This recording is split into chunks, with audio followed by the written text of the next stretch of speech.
Hello everyone. Today we're going to talk about nutrition as well as the nutritional value of Chinese mitten crabs. Let's start off by giving you some brief information on all 7 types of food substance, namely carbohydrates, lipids, proteins, minerals, vitamins, dietary fiber, and water. Carbohydrates are organic substances. They are formed by carbon, C, hydrogen, H, and oxygen atoms, O, with a ratio of H to O being 2 to 1. They act as one of the major sources of energy and can be classified into 3 groups, which are monosaccharides, disaccharides, and polysaccharides. Monosaccharides are the simplest form out of all 3 forms of carbohydrates.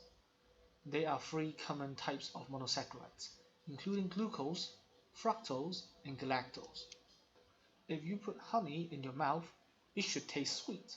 That's because honey contains glucose and fructose. These molecules will dissolve in your mouth, and you will taste the sweetness in them. So what about disaccharides? With the presence of enzyme, a disaccharide molecule is formed when 2 monosaccharide molecules combine and produce a water molecule as a byproduct. And this process is called condensation. If you want to break down a disaccharide molecule, that's possible too, in the presence of a different enzyme.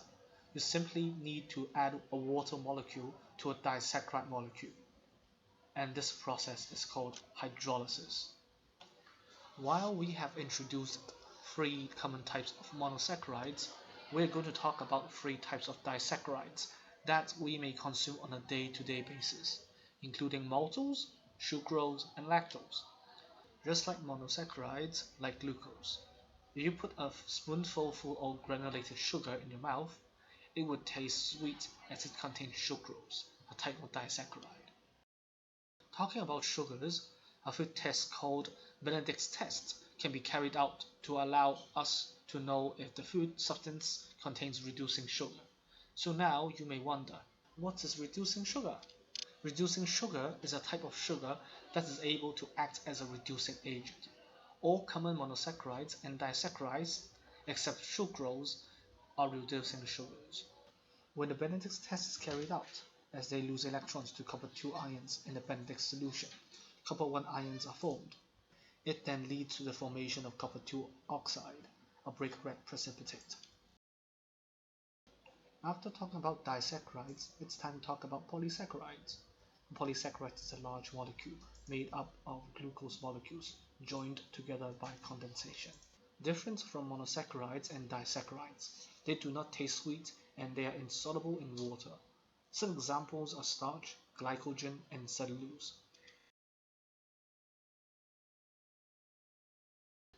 Carbohydrates are not the only provider of energy. Besides carbohydrates, lipids provide energy as well. There are many different types of lipids, but the most common one is triglycerides. One triglyceride molecule is made through condensation of 3 fatty acid molecules and 1 glycerol molecule, while taking out 3 water molecules. Not only can they be in liquid form, they can also be solid. Triglycerides, which are solid at room temperature, are known as fats. Animal fats are often in solid form. For example, lard, pig fat, and butter, cow's fat. Those that are in liquid form at room temperature are called oils, such as canola oil and peanut oil. Lipids are very useful when it comes to protecting our body. They are stored in adipose tissue and are found under the skin as subcutaneous fat, as well as around internal organs. As 1 gram of fat provides 9.3 calories, they act as an amazing energy reserve. They are found under the skin as subcutaneous fat, which helps prevent heat loss.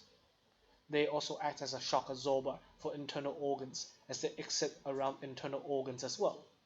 Lipids transport and store fat-soluble vitamins such as vitamin A and D in your body. It is also involved in production of some hormones too. After talking about 2 major providers for energy, let's talk about protein. Similar to carbohydrates and lipids, proteins are organic substances and are made up of carbon, hydrogen, and oxygen. However, their molecular formulas are not limited to only these three elements. They have more, which is nitrogen and sometimes sulfur. Amino acids are basic building blocks of protein. As for its structure, there's one central carbon, has a amino group on one side and a carboxyl group on the other side. It also has a hydrogen atom as well as a side chain, which is different for different amino acids. With the presence of an enzyme, two amino acids are joined together by condensation and formed dipeptide with a water molecule as a byproduct. In the meantime, with the presence of another enzyme, a water molecule is being added to a dipeptide and hydrolysis is being carried out. Dipeptide will be separated into two amino acids. A polypeptide is formed when many amino acids are linked together to form a chain. Due to the chemical properties of the side chain of amino acids within the polypeptide, it coils and folds, which give rise to a characteristic three-dimensional structure. A protein usually contains of one or more polypeptides, for example, a hemoglobin. Human requires 20 types of amino acids to form various proteins. We can produce 12 out of the 20 amino acids we need. They are called non-essential amino acids. The other 8 amino acids have to be obtained from our diet, and they are called essential amino acids. So what kind of food should we eat if we want to get all 8 amino acids in our diet?